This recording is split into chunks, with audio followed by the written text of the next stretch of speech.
প্রিয় দর্শক, আপনাদের সামনে একটি দারুণ ব্লেজ চার্মিংয়ের দৃশ্য তুলে ধরছি। আপনারা দেখতে পাচ্ছেন কচুরিপানার চমৎকার ফুল। সামনেই রয়েছে কিন্তু একটা ব্রিজ। এই ব্রিজ অনেক দিনের আকাঙ্ক্ষা ছিল, সেই ব্রিজটাও হয়ে গেছে।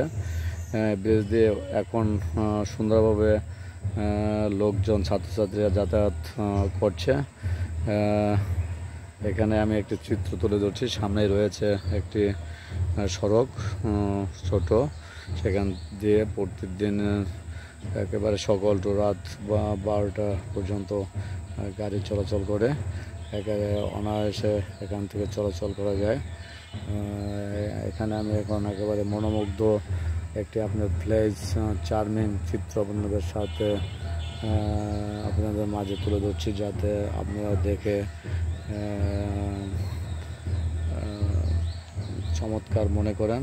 এই ফুলগুলো দেখতে অনেক কাছে আকর্ষণীয় হবে। যাই হোক, যে যেখান থেকে দেখছেন, আমি আপনাদেরকে ধন্যবাদ জানাচ্ছি এনসি ট্রাস্টের পক্ষ থেকে। সবাইকে ধন্যবাদ।